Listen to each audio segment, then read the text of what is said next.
நான் பள்ளிக்கூடத்தில் படிக்கலை, அதனால தான் அறிவாக இருக்கேன். மன்னிச்சுக்கணும். பள்ளிக்கூடங்கள் அறிவை திருடி கொள்ளுகின்றன. எந்த குழந்தையும் விடுதலையாக பேச இயலாது, படிக்க இயலாது. ஆனால் என் தந்தையிடம் தமிழ் கற்றேன். அவர்கள் பள்ளியே செல்லாதவர்கள், கல்லாடம் தலைகீழாக சொல்வார்கள்.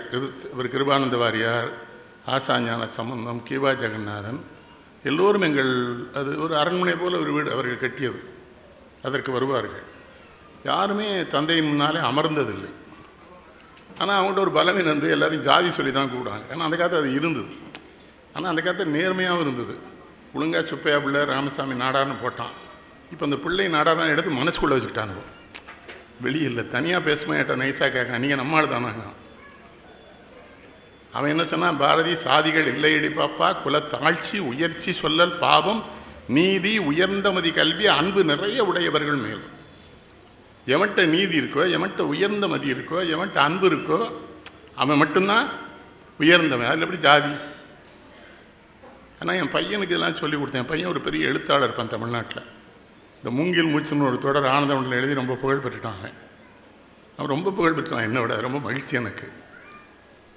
அவனுக்கு ஜாதி இல்லைன்னு சொல்லி கொடுத்தேன். ஏன்னா ஔவையார் வேறு சாதி இரண்டோடைய வேறிலே சாற்றுங்கால் நீதி விடுவான் நேர்மறையும் மேதில் இட்டார் பெரியோர் இடாத அழிகுலத்தோர் பட்டாங்கில் உள்ளபடின்ட்டா சொல்லி கொடுத்துருந்தேன். அவன் பள்ளியில் 10வது வகுப்பு படிக்கிற பொழுது ஒரு நாள் மதிய உணவுக்கு வந்தவன் என்னப்பா சிரிச்சுக்கிட்டே இருக்கான். அப்புறம் என் துணைவியார்ட்ட கேட்டேன், ஏமா அந்த பையன் சிரிக்கிறான் என்ன பார்த்துன்னு.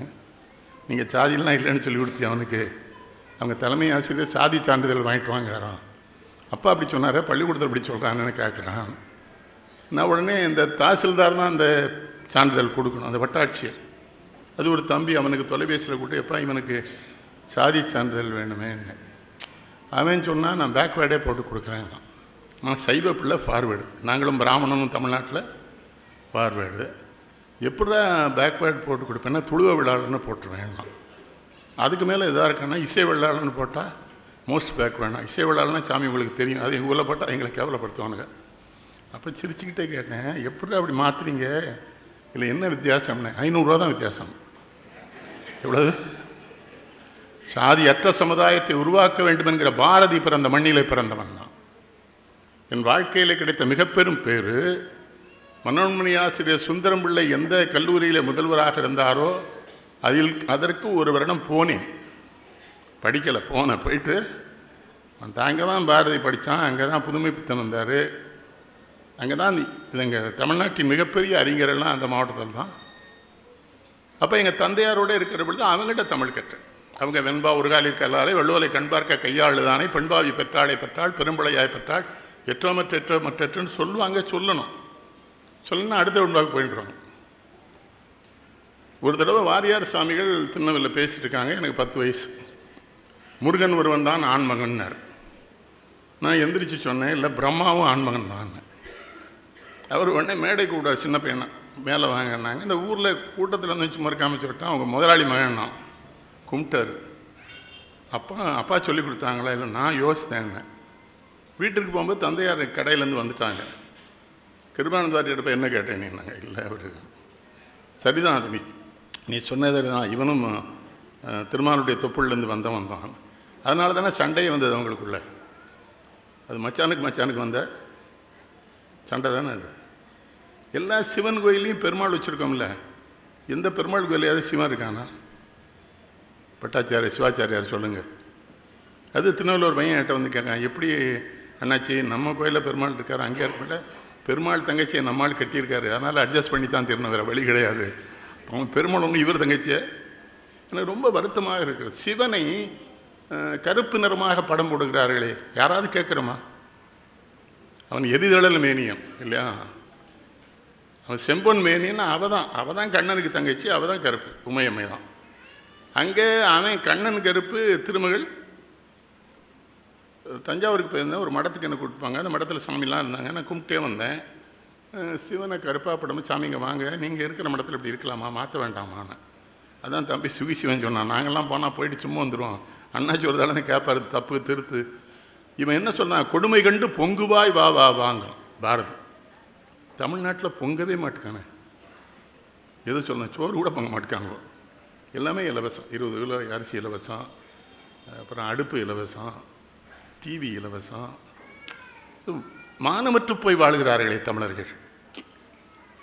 என் மனைவிக்கு புடவை எடுத்து கொடுப்பதற்கு நான் தான் உழைப்பேன் என்று சொன்னால்தானே ஆண்மகன். உன் மனைவிக்கு அரசாங்கம் புடவை தரும் என்று நீ வாங்கினால் நீ எப்படி ஆண்மகன்? அவன் பட்னியாத்தான் கிடந்தான், கையேந்தலை. எட்டயபுரம் மகாராஜாவுக்கு எட்டயபுரம் அந்த காலத்தில் அவன் எந்த காலத்தில் வந்தால் நினச்சி பாருங்கள். தமிழில் எல்லா புலவர்களும் வறுமையில் இருந்தார்கள், ஏழ்மையாக இருந்தார்கள், மடலும் உலாவும் பிரபந்தமும் பாடிக்கொண்டிருந்த நேரம். நம்ம புலவர்களாம் என்ன பண்ணிக்கான்னு தெரியுமா? மன்னருக்கு எந்திரிக்கவே முடியாது. அந்த மன்னன் வீதி வழியாக வரும்போது ஊரில் இருக்க பெண்கள் பூரா ஒருத்தி கழுத்தில் மாட்ட வேண்டிய ஆரத்தை இடுப்பில் மாட்டானா, ஒருத்தி இடுப்பு அவனை பார்த்து பொய்யா பாடியிருக்கானோ நம்ம புலவனுங்க. போய் அவன்கிட்ட கேட்டால் சொல்லலாம் சோறு அவன்கிட்ட தானே இருக்குங்க. புலவன் சொல்லலாம் ஏன்ட்ட வறுமை இருக்குது, மண்ணிட்ட சோறு இருக்குது. அவன் சோறு போடணும்னா அவனை ஒத்த நொண்டியான ஒரு மண்ணை வச்சுருந்தான்னா புலவர் என்ன சொல்லியிருக்கான், அவன்கிட்ட 1000 யானை இருந்ததுன்னு பாடியிருக்கான். நம்ம தமிழ் புலவன்ற மாதிரி நான் சொல்கிறேன்னு வருத்தப்படாங்க, பயங்கர பொய். இந்த பெரியார் சொன்னால் அவர்கிட்ட கோப்பிடுவாங்க. எனக்கு நான் நல்ல சைவ குடும்பத்தில் பிறந்தவன், தினசரி திருமறைகள் ஓதிட்டு தான் சாப்பிடுவேன், அப்படி தான் வளர்றேன். அவரை பார்த்தாலும் வியப்பாக இருக்கு. அவர் கேட்குற கேள்வி ஒரு மட்டும் கேட்டேன், ஏன் கடவுள் இல்லைங்கிறீங்கன்னு. கிறிஸ்தவர்களும் இந்துக்களும் சேர்ந்து முஸ்லீம் கடவுள் இல்லைங்கிறான், முஸ்லீம்களும் கிறிஸ்தவர்களும் சேர்ந்து இந்து கடவுள் இல்லைங்க. அவன் எல்லாருமா சேர்ந்து கடவுள் இல்லைன்னு சொன்னால் அதை நான் தனியாக சொன்னான்னு நான் மொத்தமாக சொன்னேன். ஏன்டா கோவப்படுறேன்? அவன் பிறந்தாலும் அவன் இவன் இல்லைன்னா இவன் அவன் இல்லைன்னா இவன் தான் அது எல்லாத்துக்கும் சேர்த்துப்பாங்க. பெண்களுக்காக ரொம்ப குரல் கொடுத்தவன் இவன் தான் வள்ளுவருக்கு பிறகு.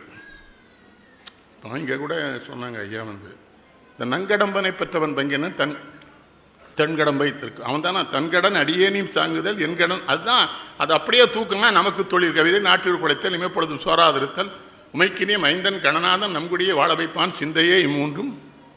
அவன் என்ன சொல்லித்தரான் நமக்கு? நன்மையை நீ செஞ்சிட்டு இருந்து கடவுள் உன் குடும்பத்தை பார்த்துக்குவான். கடவுளையே சரியாகவே கும்பிட்றாங்க. பழனி கோயிலில் அந்த விஞ்சில் ஏறினா தானே பக்தி வருது எல்லா பேருக்கும். இந்த விஞ்சு மேலே தூக்குதுடா நடுறாங்க. அதையே பார்த்து நெஞ்சக்கணகல்லும் நிகழ்ந்துருக தஞ்சத்தரு சண்முகனு கேள் செஞ்சோர் பண்ணி மாதிரி ஒரு தடவை நானும் வாழைப்பாடையாரும் ஒரு 24 சட்டப்பேரவை உறுப்பினரோட அதில் போனேன். அப்போ வாழைப்பாட்டை சொன்னேன், இந்த கம்பி அறந்துட்டுனா 24 தொகுதியில் இடைத்தேர்தல் தானே வரும்னேன். வரும்போது எல்லா எம்எல்ஏ நடந்தே வந்துட்டான். அதில் ஒருத்தர் நம்ம ஏறலை. அதில் ஒருத்தர் நம்ம ஜாதகத்தை பார்த்துருக்கேன், அவனுக்கு வாக்கில் வேளான்னு சொன்னால் பழிச்சிடும். வாழைப்பாடையார் ஏன் நம்ம இப்போ சுதந்திரமாக போகிறோம்லாம். எப்போ இறைவனை நம்பி போனால் அந்த கம்பியை அவங்க வணிக்கணும். துறவிகள்லாம் இருக்காங்க, நம்ம தப்பாக வச்சிடக்கூடாது. வடநாட்டில் ஒரு துறவி இருந்திருக்கார். அவர் வீட்டுக்கு தினசரி இந்த இடையர் குலத்து பெண் பால் கொடுத்துட்டு இருந்திருக்கா. ஒரு நாள் கங்கையில் வெள்ளம் கூடிடுச்சு. அப்போ அந்த துறவிட்ட கேட்க, ஐயா வெள்ளம் வந்துட்டேன் ஓம் நமச்சிவான்னு சொல்லிட்டே போன்ட்டார். அந்த பிள்ளை போயிடுச்சு ஓம் நமச்சிவான். மறுநாள் பால் கொண்டு வந்துட்டு ஆனால் வெள்ளம் ஏறிட்டே இருக்குது. துறவி கேட்குறாரு, எப்படி வந்தால் நீங்கள் தானே ஓம் நமச்சிவா சொல்ல சொன்னீங்க, பின்னாலே அது ஓம் நமச்சிவான்னு சொல்லி தண்ணிக்கு மேலே நடந்து போகுது. உடனே சாமியார் பார்த்தார், நம்ம சொல்லி பரவாயில்ல நம்ம போய் இறங்க. ஒன்று வேட்டியை தூக்கிட்டு தண்ணியில் இறங்கியிருக்காரு, போயிட்டார். கடவுள் என்ன பண்ணிட்டான், என்ன நம்பாம தாண்டா வேட்டியை தூக்கின நாயே நீ எப்படி உருவோட இருக்கான். துறவரம் தான் ரொம்ப ஆபத்து. அதானே தமிழ் சொல்லுது, அறத்தாற்றின் இல்வாழ்க்கையாற்றின் புறத்தாற்றின் போவை பெறுவதுங்கிற வள்ளுவர். அதுதான் ஔவையார் இல்லறம் அல்லது நல்லறம் என்றது. பாரதி சொல்றான், தமிழர்கள் வள்ளுவரை கூட தொலைத்து விடலாம், அவ்வை கிழவியை தொலைத்து விடலாகாது. எளிய பதங்களில் இதே சந்தங்களில் இனி ஒன்றும் இல்லையா, உணவு சாப்பிட்றதுனால நமக்கு நோய் வருது. வள்ளுவர் சொல்றாரு, மருந்தன வேண்டாவாம் யாக்கைக்கு அருந்தியது அற்றது போற்றி உணின். இவன் என்ன பண்ணுறா, பசித்து பூசி. எவ்வளோ சுருக்கமா. எனக்கு யாழ் நகரில் ஒரு மகிழ்ச்சி, பாரதியாருக்கு செலவு வச்சுருக்கீங்க, ஔவையாருக்கு வச்சுருக்கீங்க, காந்திக்கு வச்சுருக்கீங்க. காந்தியெல்லாம் நாங்கள் தானே கொன்னோம். நம்ம கொண்டுட்டு அதே பெருமையாக வேற சொல்லுவோம், காந்தியும் நாங்கள் தான் சுட்டோம். சரி சுடுங்க, எவனவனாலும் சுடுங்க, நம்ம என்ன பண்ணுறது. காந்தியை பாராட்டினேன். காந்திக்கு எதிரணியிலே திலகரோடு இருந்த பாரதி, வாழ்கனி எம்மான் இந்த வையத்து நாட்டிலெல்லாம் தாழ்வுற்று வறுமை மிஞ்சி விடுதலை தவறி கெட்டு பாழ்வற்று நிறுத்தாமோர் பாரத தேசம் தன்னை வாழ்விக்க வந்த காந்தி மகாத்மா வாழ்கன். தன்னுயிர் போலே தனக்கு அழிவென்னும் பிறனுயிர் தன்னையும் கணித்தல். மண்ணுயிரெல்லாம் மக்களின் வடிவம், மக்களின் வடிவம் என்று உணர்தல். இன்னும் எஞ்ஞான துணிவினை மற்றாங்கு இழிபடு போர் கொலை தட்டம் பின்னியே கிடக்கும் அரசியல். அது நம்ம என்ன கேட்காரு, அரசியல்னாலே வெட்டு குத்து பதவி மாற்றம். அதில் போய் நீ எப்படி சத்தியாகிரகத்தையும் உண்மையும் புகுத்தினுங்கிறாரு காந்தியை பார்த்து. எனக்கு என்ன மகிழ்ச்சி, அந்த காந்திக்கும் சிலை வச்சுருக்கீங்க. தமிழ்நாட்டிலலாம் எல்லா சிலைக்கும் செருப்பு மாலை போட்டுருதான். நம்ம கோபம் தான் எல்லா தலைவனும். கொஞ்சம் கூட நன்றி உணர்வே இல்லை. நன்றி மறப்பது நன்றன்று நன்றல்லது அன்றே மறப்பது நன்று வள்ளுவன் சொல்லியிருக்கான். இந்த குழந்தைகளெல்லாம் நீங்கள் கஷ்டப்படுத்துறீங்கன்னு நான் நினைக்கிறேன். என்னை மன்னிச்சுக்கணும். இப்படிலாம் ஏதாவது உண்மை சொல்லிடுவேன். அதான் ஒரு சங்கடம். நடராஜன்ட்ட சொல்லுவேன், என்னை கூப்பிடுறீங்க, நான் ஏதாவது சொல்லிடுவேன். என்ன எனக்கு உண்மை பேசாமல் இருக்க முடியாது. ஏன்னா பாரதி தான் எனக்கு சொல்லித்தோம்னா நேர்பட பேசுவேன். நீங்கள் கேட்பீங்க, அதுக்கு கேட்கணும். அதுக்கு பசிக்கும், தூக்கம் வரும், வீட்டுக்கு போகணுன்னு நினைக்கும். அப்போ என்ன நினைக்கும், இந்த கழுட்டு வராமல் இருந்திருந்தானா நம்ம நிம்மதியாக இருந்திருக்கோமோ, என்னை தான் திட்டும். அப்போ என்னை திட்டுறதுக்கு தானே ஏற்பாடு பண்ணுறீங்க, அதுக்கு என்ன பண்ணும்? நான் உலகம் பூரா பாருங்க, எல்லா பள்ளிக்கூடத்துலேருந்தும் குழந்தைகள்யா சாமி, பள்ளிக்கூடம் முடிஞ்சவொடனே குழந்தைகள் பிடுங்கிட்டு தானே ஓடுது. ஏதாவது பள்ளிக்கூடத்தில் இருக்கான்னு சொல்லுதா? எப்போ பெல் அடிப்பான்னு அப்படின்னா பள்ளிக்கூடம் பூரா சிறைச்சாலையாக இருக்குன்னு அர்த்தம். ஆஸ்திரேலியாவில் மட்டும்தான் யாழ் தமிழர்கள் என்னோட ரொம்ப பழகினாங்கன்னா, மாத்தாட சோமலாம் என் கூட இருந்தார் 3 நாள். யாழ்ப்பாணம் இந்த ஆஸ்திரேலியா மற்ற ஒரு வித்தியாசம், அவங்க குழந்தைகளை துன்பமே படுத்துகிறாங்க. குழந்தைகள் மெதுவாக தான் வருது, ஆஸ்திரேலியா தான் கொண்டு விடுறாங்க. தமிழ்நாட்டிலலாம் பெண்கள்கிட்ட கேட்குறோமா, இங்கே எப்படின்னு எனக்கு தெரியாது. இந்த 3 வயதுல குழந்தைகளை பள்ளிக்கூடம் அனுப்பாங்க. என்ன அதை விட அதை கொன்றுங்க, கொலையை பண்ணிடுங்க, ஒன்றும் தப்பு இல்லை. உங்களுக்கு பிறந்து பாருங்கள் 3 வயசில் அனுப்புகிறாங்க ஐயா. அதுவும் ஒரு காலை 7 மணிக்கே கொண்டு அவர் ஆலமரத்தடிக்கிட்ட நின்று அது இட்லி தின்னுதோ திங்கலையோ கேட்டிங்களா, ஒரு வேனில் ஒரு ஆட்டோவில் 30 பிள்ளையும் தூக்கி போட்டுருவோம். டிரைவரே ஓட்ட மாட்டேக்கான, பிள்ளைகளை தான் ஆட்டோ ஓட்டுதா, அதே தான் ஆன் அடிக்கு, டிரைவர் உட்காந்துருக்கான். அப்புறம் ஆட்டோ எங்கே ஒரு கிணத்துல விழுந்துருது. விழுந்த உடனே மோடி என்ன செய்கிறாங்க, அந்த ஆள் என்ன பண்ணுவான், உன் ஊரில் நீ ஆட்டோவில் பிள்ளை ஏற்றி விட்டு 5 வயசுக்கு மேலே தான் அமெரிக்காவிலே ஆஸ்திரேலியா உலகத்தில் எந்த நாட்டிலையும் 5 வயசுக்கு மேலே குழந்தைகளை ஞான சம்பாரணம்னா அவனுக்கு பால் கொடுக்க வந்தவா வேற ஆள். அவள் ஏன் அவனுக்கு கொடுக்குறா பாருங்க, முருகனுக்கு கொடுக்குறா, அவனுக்கு கொடுத்துருக்கான். முருகனுக்கு கொடுக்காதானா உண்ணாமலை அம்மான்னு சொல்கிறாங்க திருவண்ணாமலையில். எப்போ ஆதிசங்கரர் தமிழ்நாட்டுக்குள்ளே வந்தாரோ அதுக்கு பிறகு தான் நான் அம்மன் பெயர் பூராமே வடமொழிக்கு போச்சு. இங்கே திருநெல்வேலியில் காந்திமதி அவள் பேர் வடிவுடை நாயகி. மதுரையில் அங்கே இருக்கண்ணி மீனாட்சி ஆனா, பர்வதவர்த்தினின்னு சொல்லுவாங்க, அது மலையரசி. அறமுளத்தனாகிய தர்ம சமர்த்தனியுமாங்க. ஏன்னா அவர் சக்தி வழிபாடு உடையவர். துறவிகளே சங்கடப்பட்டிருக்காங்க. அவர் நடந்து வரும்போது அந்த அம்மா சொல்லிட்டு தான் வந்திருக்கு, என்னன்னாலும் திரும்பிப்பாக நீ போயிட்டே இருவோம், பின்னால் வருவேன்னு. கொஞ்ச நாள் சத்தம் சொன்ன, நீ திரும்பி பார்த்தோன்னே அங்கே உட்காந்துட்டாவா. இது துர்க்கை மண்டபம்னாங்க. பாரதிக்கு ரொம்ப பிடிச்ச தெய்வமே துர்க்கையும் காளியும் தான். இல்லை ரஷ்யாவில் விடுதலை கிடைச்சதுக்கு காளி தான் காரணங்கிறானே. மகாளி பராசக்தி கிடைக்கன் வைத்தால் ருஷ்ய நாட்டில் ஆகாவென்றெழுந்தது வார் யுக புரட்சி கொடுங்கோலன் யாருன்னு பேர் இசைந்த பாபி அலறி வீழ்ந்தானுங்க. அது ஒரு அருமையான செய்தி சொல்லலாம். அவனை சுற்றி நின்று அரங்குண்டு பொய்கள் கூறி நின்ற சமடர் சடசடன சாய்ந்துட்டார், புயற்காற்று சூறை தண்ணில் மரமெல்லாம் விறகான செய்தி போல. உங்களுக்கு ஒரு செய்தி சொல்கிறேன். இதில் ஐயா கூட தூதர் சொன்னாங்க, இது எளிமையாக படிச்சலாம். இல்லை இல்லை, இவனையும் ரொம்ப படிக்கணும், எளிமையாலாம் படிச்சிட முடியாது, அவ்வளோ உள்ள அர்த்தம் வச்சுருப்பான். காடெல்லாம் மரம் விழுந்தா அப்போ மரம் விழுந்தாலும் மரம் தானையா, விறகான செய்தி. அவன் என்ன சொல்கிறான், தேக்கு மரம் தான் நின்னா மரம், விழுந்தாலும் மரம், நாற்காலி ஆனாலும் மரம், தோதகத்தி அப்படித்தான், கோங்கு அப்படித்தான். சில மரம் என்னென்னா நிற்கும், ஓங்கி நிற்கும், இவ்வளோ விழுந்தால் அப்போ விறகு தான் எரிக்கத்தான் பயன்படும். இந்த எரிக்க பெயர்ப்பு மாதிரி ஈனர்களாக ஜாரை சுற்றி நின்றார்கள்னு எதுக்கு பாடுறான் இந்தியாவுக்கு? நான் ஒரு கேள்வி தான் எனக்கு, நம்ம காளி ரஷ்யாவுக்கு ஏன் போனான்? அது பாரதி ஒரு செய்தி வைக்கிறான். காளி என்ன பண்ணுவான்லாம், எவன் செயல்படுவானோ அவனோட தான் போய் துணையா நிற்பா. எப்போ பார்த்தாலும் ஆட்டையும் கோழியும் வெட்டியே போடுறது பயில பண்ணாலும் எப்படி இருப்பாவா? எனக்கு புரியல. அது எங்கள் கிராமங்களில் இந்த குழந்தைகள் ஆசையாக ஆடு வளர்க்கும். அது காலில் அடிபட்டால் அழுவும், மருத்துவமனைக்கெலாம் கூப்பிட்டு போகும். அப்புறம் அதே அம்மாவோட போய் அதை வெட்டி கொள்ளும். தெய்வம் பல பல சொல்லி பகை தீயை வளர்ப்பவர் மூடர் உய்வது அனைத்திலும் ஒன்றாய் ஓர் பொருள் ஆனது. அவன் சொல்கிறான், ஒரே தெய்வம் தாண்டா, சுத்த அறிவே சிவம் என்று கூறும் ஸ்மிருதிகள் கேளீரோ, பித்த மதங்களிலே தடுமாறி பெருமை அழிவீரோ சொல்கிறான். ஜாதிகளுக்கு ரொம்ப எதிரான அவன் பிராமண குலத்தில் பிறந்துட்டான், ஆனால் பிடிக்கலை. ஆனால் பார்ப்பானை ஐயர் என்ற காலமும் போச்சே, வெள்ளை பரங்கிய துறை என்ற காலமும் போச்சே, பிச்சையர் பாறை பணியினா சொல்கிறான். அப்புறம் அக்ரஹாரத்துலேருந்து இவனை ஒதுக்கி வைக்கிறான். ஒன்றுமே செய்யலாமே. அவன் பொண்டாட்டி தோள் மேலே கைப்பட்டு நடந்து போயிருக்கான். அக்ரஹாரத்தில் என்னடா பாரதி இப்படி பொண்டாட்டி தோள் மேலே கைப்பட்டு போகிறேன்னு ஒரு ஐயர் கேட்டிருக்காரு. ஏன் பொண்டாட்டி தோள் மேலே தானே கைப்பட்டுருக்கேன் இருக்கான், திமிர் பிடிச்சவன்.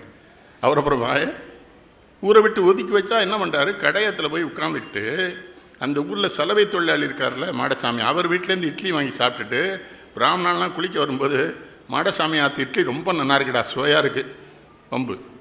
அப்புறம் பிராமணர்கள் அங்கே கொஞ்சம் அழகாக இருக்கும், நிறமாக இருக்கும்னு நினைப்பாங்கல்ல, அதுக்காக கழுதை குட்டியை தோளில் தூக்கி போயிட்டு அக்கராத்தில் போய் ஆடிருக்கான். எல்லா பிராமணன் என்ன பாரதி கழுதை குட்டியை தோளில் போட்டு தான் ஆடுதுன்னா, குட்டியில் எல்லாமே அழகாக தான் இருக்குன்னு இருக்கான். வேறு அவனு எல்லாம் இவ்வளோ தைரியமாக செய்ய முடியும். அந்த இனத்தில் இன்னொன்று கேட்குறேன், பெரியார் பின்னால் சொன்ன கருத்துக்கள் பூரா சொல்ல முடியாத களத்திலே சொல்ல முடியாத இனத்திலே பிறந்தவன் சொன்னான். அப்போவே இங்கே துர்க்கை என்ன, நெஞ்சுக்கு நீதியும் தோளுக்கு வாழும் நிறைந்த சுடர்மணி பூன், பஞ்சுக்கு நேர் பல துன்பங்களாம் அவள் பார்வைக்கு நேர் பெரும் தீ, வஞ்சனையின்றி பகையின்றி சூதின்றி வையகமாந்தரெல்லாம் தஞ்சமென்றே உரைப்பீர் அவள் ஓம் சக்தி ஓம் சக்தி ஓம். பிள்ளைகள் அழகாக பாடினாங்க. அதுலேயும் அந்த நீராறுங்கிறதுக்கு புதுசாக ஒரு இசை போட்டிருக்கார் அந்த நண்பர், அவரை பாராட்டணும். 2 விஷயம் பாடலில் சுதியோடு பாடினாங்க. சில வித்வான்லாம் தமிழ்நாட்டில் சுதி ஒரு பக்கம் இருக்கான், அவன் ஒரு கேட்பான். நானே கேட்பேன், எல்லாம் பொண்டாட்டி விட்டு விலகிது, சுதியை விட்டு ஏன்டா விலகி பாடுறீங்கன்னு கேட்டேன் ஒருத்தனை நேருக்கு. டிஎம் சௌந்தரராஜனுக்கு ரொம்ப வயசாகிடுது, என்னோட விமானத்தில் வர்றாரு, நான் இப்போ என்னையா செய்யணும்னாரு, இனிமேல் பாடாமல் இருக்கணும்னு. முடிஞ்சு போச்சு. இன்னும் இந்த லதா மங்கேஷ்கர் ஒருத்தி தான் இன்னும் பாடுறான்.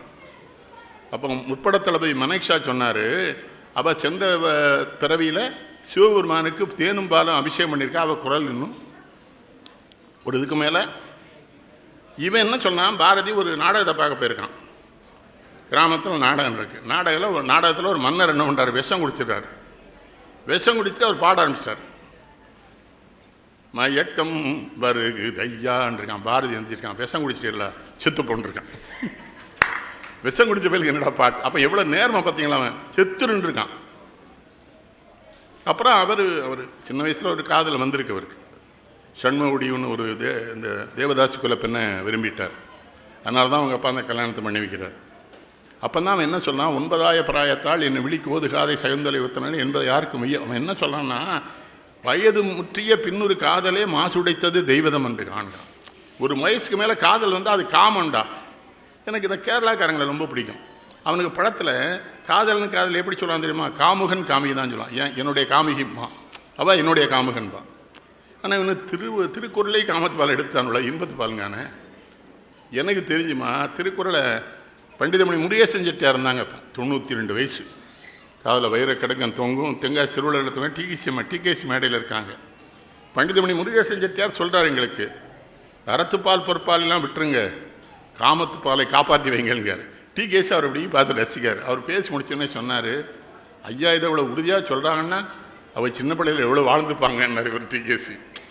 காமத்துப்பால் நம்ம பிள்ளைகளுக்கு சொல்லியே கொடுக்கல. எல்லா இளைஞர்கிட்ட பெற்றவங்கள்ட்ட சொல்லணுமா, கொஞ்சம் இளைஞர்களுக்கு சொல்லிக் கொடுங்க. சினிமா நடிகர்லாம் ஒன்றும் வேண்டாங்கல்ல. சினிமா திரைப்படமும் ஒரு கலை தான், அவனையும் வச்சுக்குவான். ஆனால் அவன் தான் வழிகாட்டினா. இப்போ என் பேத்தி கொஞ்ச நேரத்துக்கு நல்லா கூப்பிட்டான்றாஜன். அப்போ அங்கேருந்து என்ன கேட்க, அவளுக்கு ஒன்றும் தெரியல, நான் யாழ்ப்பாணத்தில் இருக்கேன்ப்பான்னு. அதெல்லாம் இல்லை, நீ உடனே வந்துருங்க. அவளுக்கு தமிழ் பேச அவளுக்கு ஒன்றும் தெரியாது. நீ அங்கே மீட்டிங் பேச போயிருக்கியாண்ணா? ஆமாம்மான்னு. நீ மீட்டிங் முடிஞ்சவொடனே வந்துருங்க. அவளுக்கு என்ன தூத்துக்குடியிலேருந்து திருநெல்வேலிக்கு போகிறதா? குழந்தைகள் ரொம்ப அன்பு. அதுதான் பாரதி பாடுறான், அவன் மகா சகுந்தலா வீட்டில் இருக்கா கடையத்தில், அவளை சேட்டை பண்ணுறான்னு. பாரதியினுடைய மனைவி என்ன மாட்டா, அவளை கூப்பிட்டு பூச்சாண்டி இருக்கான் மாடியிலன்னு இருக்கா, 2 கண்ணு இருக்கான் இருக்கா. ஆனால் அவள் பிராமணத்துக்கு கரெக்டாக தான் சொல்லியிருக்கான். மனுஷன் பூரா 2 கண்ணு பூரா அயோக்கிய பண்ண சொல்லியிருக்கா. 2 இந்த குழந்தை வாசலில் இருக்குது. பாரதி வர்றான், என்னடா இங்கே உட்காந்துருக்கா செல்லம்மாண்ணா? அம்மா பூச்சாண்டி இருக்கான் மாடி. அப்போந்தான் ஓடி விளையாடு பாப்பா பாடுறான். ஓடி விளையாடு பாப்பா, நீ ஓய்ந்திருக்கலாகாது பாப்பாங்கிறதும் ஐயாட்ட சொல்லேன். ரொம்ப அர்த்தம் முடியாது. எவன்லாம் ஓஞ்சிருக்கானோ அவன்லாம் ஊரில் சிக்கலை உண்டு பண்ணிடுவான். தமிழ்நாட்டில் நிறைய பேர் ஓஞ்சிருக்கான் போக மாட்டேக்கான். அது ஒரு பக்கம் வச்சுக்கிடுங்களேன். ஓயவே இருக்கக்கூடாது. இப்போ நான்லாம் எனக்கு 71 சொன்னாங்க. அது 2 வருஷத்துக்கு முன்னாடி 71, இப்போ 73 கேட்டிங்களா. என்ற ஒரு தீய பழக்கமும் கிடையாது. ஆனால் தீய பழக்கத்துக்கு நம்மளை கூப்பிட்றோம். பாரதி அந்த தீய பழக்கத்தெல்லாம் ஆட்பட்டுட்டான். அவனும் குடிக்க ஆரம்பிச்சிட்டான், லேகம் சாப்பிட ஆரம்பிச்சிட்டான். என்ன தெளிவாக கேட்குறாம்பாங்க, சொல்லடி சிவசக்தி என்னை சுடர் மிக அறிவுடன் படைத்து விட்டார். என்னை முட்டா பயலாக படைச்சிருந்தா எனக்கு ஒன்றுமே தெரியாது, நான் கண்டுக்கிடாமல் போயிடுவேன். அறிவோடு படைச்சிட்டு நான் உலகத்துக்கு உதவாமல் நான் வாழ்ந்து என்ன பயன்? எனக்கு அதுக்கு உண்டான சக்தியே. நம்ம எத்தனை பேர் சாமிகிட்ட போய் இப்படி கேட்கும்?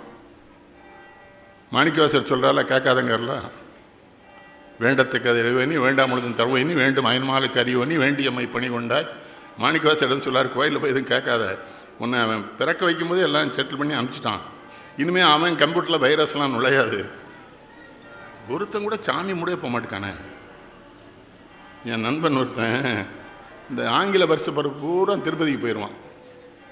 ஏன்னா அவர் வெங்கடாஜலபதி வந்து பிரிட்டனில் பிறந்த சாமி தானே. ஆங்கில வருஷ பரப்புக்கும் கோயிலுக்கு என்ன சம்மந்தம்? நான் தமிழனுக்கு அறிவு இருக்கா? நீ தமிழ் வருடப்பரப்பன்னைக்கு இப்போ ஆங்கில வருடப்பரப்பில் போய் கியூவில் அவன் என்ன பண்ணான், என்கிட்ட வந்து பெருமாள் எப்படி இருக்காருன்னு கேட்டேன். 2 பக்கமும் கனமாக இருக்கார், நடுவில் ஒரு வேட்டி இருக்குன்னா. பெருமாள் எப்படி அப்படி இருப்பார்? அப்புறம் தான் இவன் போகும்போதெல்லாம் அந்த பட்டாச்சாரியார் பின்பக்கத்தையே பார்த்துட்டு வந்திருக்கான்.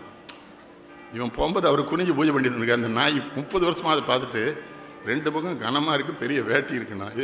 அது என்னடா பட்டாச்சாரியார் பின்பக்கத்தை போய் ஆனால் நம்ம சமயம் என்ன சொல்லுது? எதை நம்பிக்கொண்டு நீ பார்க்கிறாய் அந்த கடவுள் உனக்கு நம்பணும். கோயிலுக்கெல்லாம் சும்மா நல்ல மணி அடிக்கி மகிழ்ச்சியாக இருக்குது, நல்லூர் முருகன் கோயில் தான், உள்ளே போய் ஒழுங்காக கும்பிடணும்ல. சூரபத்மனை முருகன் அடித்தார்னு மட்டும் சொல்லக்கூடாது, நம்ம சூரனாகவும் இருக்கக்கூடாதுல்ல. அவர் தானே சூரனை கொண்டிருக்காரு. இந்த இன்னொன்றுங்க, அந்த கோயில்களுக்குள்ளே அரசியல் போகிறது தமிழ்நாட்டில் ரொம்ப எனக்கு அது பிடிக்கலை. அரங்காவலர் குலத்தலைவனான அவன் எப்படி இருக்கணும்? அவன் அருளாலே அவன் தாள் வணங்குறவனாக இருக்கணும். அவன் சாமியே ஒத்துக்கிட்டான கொண்டு அரங்காவலர் குல தலைவராக பாட்டா. வீரவனல்னு தன்ன ஒரு பெரிய ஊர், அதில் ஒரு பெரிய முருகன் கோயில், அதில் சூரசமகாரம், கந்த சஷ்டி விழாமனது சூரசமகாரம். சூரசமகாரத்துக்கு சூரனை தூக்கிட்டு வராங்கல்ல, அந்த அரங்காவலர் என்ன பண்ணிட்டான், சூரனை தூக்கிட்டோன்னா அந்த வருஷம் அரங்காவலர் ஆகியிருக்கேன், அதனால் நீங்கள்லாம் போய் சாராயக்கட்டில் போய் நல்லா குடிச்சிட்டு வந்து சூரனை தூக்கிட்டு நல்லா அடங்கணும். இவனை சொல்லலாம் குடிச்சிருவான், துட்டு கொடுக்கணுமேன்னு இருக்கான். இல்லை சாராயக்கட்டில் எனக்கு அக்கௌண்ட் இருக்குன்னு இருக்கான். சாராயக்கட்டில் அக்கௌண்ட் வச்சுருக்க போய் தான் முருகன் கோயில் அரங்காவலர் தலைவர் விளங்கு மாநாடு. இவனை சாராயக்கட்டுன்னு முருகனை வச்சுட்டானோ, குடிச்சாச்சு. குடிச்சு சூரனை தூக்க போனால் சாராயக்கடைக்காரன் ரூபான்னா ஐயா தருவான். அவன் ஏற்கனவே 8000 ரூபா பாக்கி, ரூபாயை கொடுத்துட்டு சூரனை தூக்கிட்டு போங்கட்டான். அங்கே முருகன் சூரனை கொல்லணும் வேலையோட வெளியே வந்தாச்சு. சூரனை அந்த எங்கள் ஊர் ஆதிசேவர் ரொம்ப அருமையான ஒரு சிவாச்சாரியார், முருகன் காதில் சொல்லியிருக்காரு, இந்த வருஷம் சூரன் இல்லை, அதனால் அரங்காவலர் குல தலைவரே சூரனை நினச்சி சாமி நீங்கள் போட்டுருங்க, இந்த தடவை போட்டு சொல்லி முடிச்சிடுவோம். நீங்கள் என்ன சொல்ல, கோயிலை பூரா நாசமாகிட்டோம். அது இவன் அதுலேயும் சண்டை போங்க. 1000 தெய்வம் உண்டென்று கூறி அலையும் அறிவிலிகாள்னா, 10,000 வேதம் அறிவொன்றே தெய்வம் என்று ஆவதற்கு கூறே. அதனால் அவன் அறிவோடு இருந்தான். அவன் எத்தனை மொழி படிச்சிருக்கான்? வடமொழி படிச்சிருக்கான் காசியில் முழுமையாக. அதனால் படிச்சிருக்கான சமஸ்கிருதம் எழுதுவான், பேசுவான்.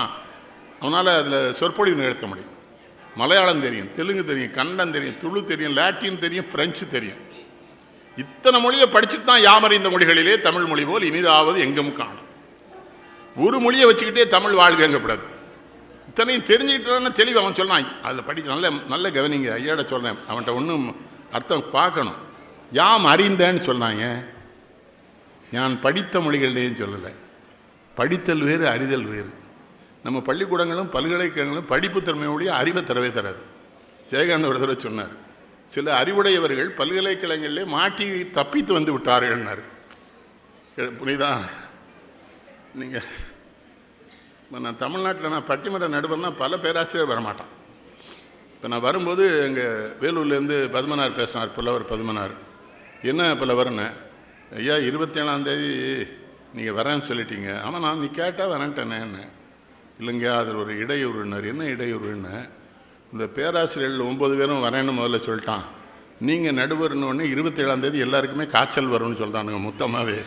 நீங்கள் என்ன? நான் என்ன பண்ண? ஐயா, திருக்குறள் பேசணும்னா திருக்குறள் சொல்லணும்ல. திருவள்ளுவர் எத்தனை வருடத்துக்கு முன்னாலே திருக்குறளை எழுதியிருக்கிறார், எப்படி எழுதியிருக்கிறார், என்ன அறிவாக இப்படியே சொல்லிட்டே இருக்கான். நான் சொன்னேன், ஒரு திருக்குறள் சொல்கிறா, ஏன்டா இவ்வளோ நேரம் போட்டு சங்கடப்படுத்த மனுஷனு தெரியாது. ஆனால் வள்ளுவர்கிட்ட போய் கேட்டால் அவர் என்ன சொல்கிறாரு, கல்லாதாரும் நன்னி நல்லா இருக்கார், படிக்காதவனும் ரொம்ப நல்லவங்கிறார் வள்ளுவர். எப்போங்கிறாரு, கற்றவர்கள் மத்தியில் அவன் பேசாமல் இருந்துட்டானா அவனை மாதிரி நல்லவன் உலகத்தில் பல பேருக்கு இல்லையே.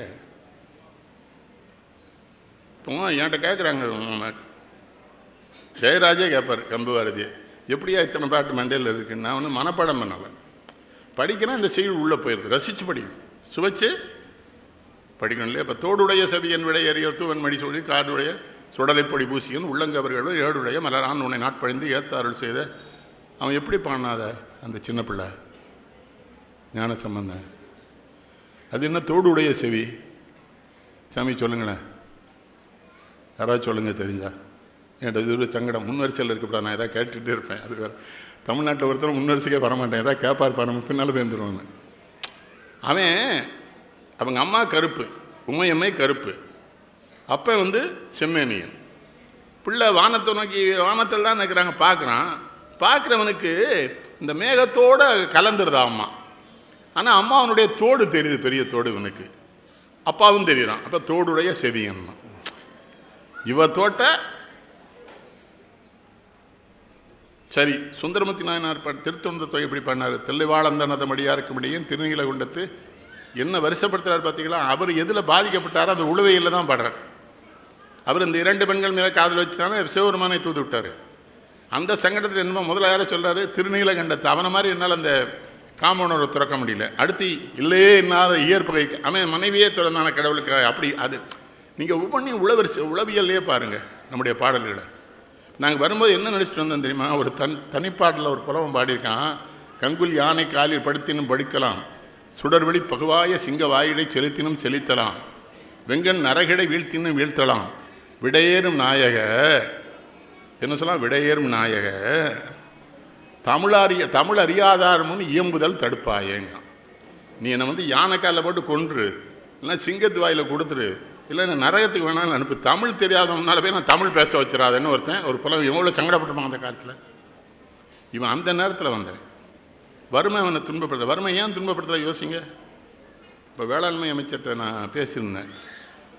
அவங்க விவசாய அமைச்சர்னாங்க. இல்லை தமிழில் வேளாண்மைன்னு சொல்லுங்கள். இப்போ தானே வேளாளன்னு பேர்.